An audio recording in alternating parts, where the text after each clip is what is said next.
یہ 5 سال کے اعمال نامہ میں کفر لکھواتے رہے دونوں۔ سوچیے یہ کتنا بڑا گناہ ہے اور پھر اس کی سزا جو آخرت میں ملے گی وہ پڑھ کر بندہ کانپ جاتا ہے۔ ان میں سے ایک سزا یہ ہے کہ جو زانیہ عورت ہوگی اور بغیر توبہ کے مر جائے گی تو جہنم میں فرشتے اس کو ایک غار کی طرف لے جائیں گے۔ اس غار کے اندر دھکا دے کر اس کے منہ پر چٹان رکھ دیں گے تاکہ عورت ہل نہ سکے۔ اس غار کے اندر اتنے بچھو ہوں گے اور وہ اس طرح سے اس عورت کے جسم پر چمٹیں گے جیسے شہد کی مکھیاں شہد کے چھتے پر ہوتی ہیں، اور اتنے بچھو ایک وقت میں اسے ڈنگ ماریں گے، اس کو تکلیف ہوگی اور اس وقت اسے آواز آئے گی کہ تو نے وہ گناہ کیا جس کی وجہ سے تیرے جسم نے مزے لیے تھے، آج تیرے جسم کے انگ انگ میں زہر ڈالا جائے گا اور اس جسم کو تکلیف پہنچائی جائے گی۔ اب ذرا سوچئے کہ اکیلا جسم، اکیلا انسان، ایک غار، منہ بند، گوپ اندھیرا، شہد کی مکھیوں کے چھتے سے زیادہ بچھو جسم پر چمٹے ہوئے وہ کاٹیں گے اور ایک وقت میں کاٹیں گے۔ میرے بھائی بہنوں، آج دنیا کی مکھی اگر کاٹ لی تو آپ تو برداشت نہیں ہوتا۔ میرے بہن بھائی، آج دنیا میں ایک چھپکلی کمرے میں آ جائے تو آپ ڈر جاتے ہیں۔ اس منظر سے ڈرو جب کوئی آپ کا مدد کرنے والا نہیں ہوگا۔ محض دنیا کے چند لمحوں کی لذت کے لیے اپنے جسم کو ہمیشہ کی تکلیف سے بچائیں۔ چند لمحوں کی لذت کے لیے اللہ کی بارگاہ میں بندہ دھتکار دیا جائے گا۔ میرے بھائی میری بہن، اس سے بڑی حماقت اور بدبختی بھلا کیا ہوگی؟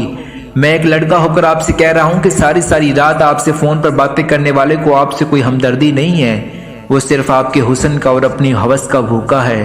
خدا را آپ چاہو تو اپنے بھی اور اس کی بھی آخرت کو سنوار سکتے ہو، اور بالغرض اگر اسے محبت ہے بھی تو وہ جس نے تمہیں 70 ماؤں سے زیادہ پیار کیا، اس کی محبت کے سامنے تو اس شخص کی محبت آٹے میں نمک کا 1000واں حصہ بھی نہیں ہے۔ اور اس کے برعکس اگر کوئی شادی شدہ ہو کر بھی اس گناہ میں مبتلا ہو رہا ہو تو بتائیے کہ اس کے پاس کیا جواز ہوگا۔ کریم آقا صلی اللہ تعالیٰ علیہ وآلہ وبارک وسلم نے فرمایا کہ جب تمہاری نظر کسی غیر محرم پر پڑے تو فوراً نظر جھکا لو۔ اور علماء حدیث کے مفہوم میں لکھتے ہیں کہ جب تمہارا کسی عورت کی طرف دل مائل ہو تو اپنی بیوی کی طرف رجوع کرو کہ وہ بھی تمہارے لیے بنائی گئی ہے۔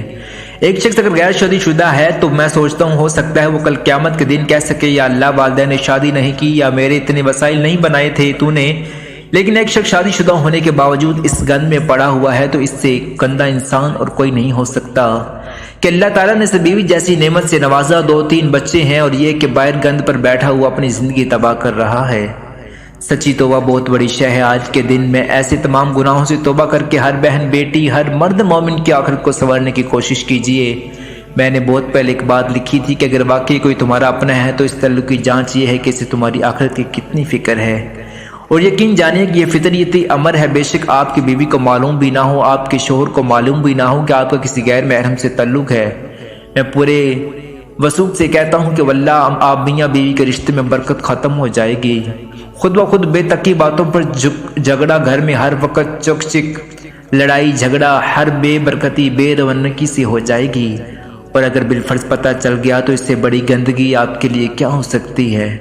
حدیث کے مفہوم میں ہے کہ جو لوگ فحش باتیں سنتے ہیں قیامت کے دن ان کے کانوں میں شیشہ پگھلا کر ڈالا جائے گا۔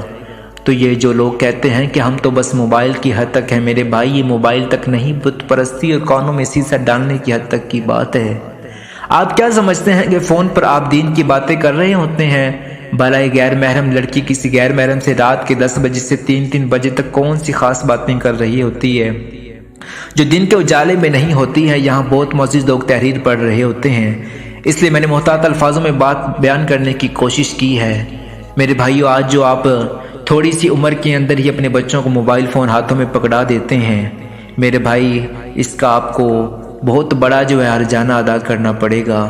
اس کی جو خبائثیں ہیں جو آج کے دور کے اندر پرفتن دور کے اندر جو موبائل ہے، یہ سب سے بڑی وجہ ہے کہ لوگوں کے گھروں تباہ ہو گئے، لوگوں کی اولاد جو ہے ماں باپ کی نافرمان ہو گئی، کسی کی بچی بھاگ گئی گھر سے، کسی کا بیٹا کسی کو بیٹی کو لے گیا۔ ایسے واقعات آج کل آئے روز ہم سنتے ہیں۔ معزز سامعین گرامی، آج کی اس ویڈیو کے لیے اتنا ہی۔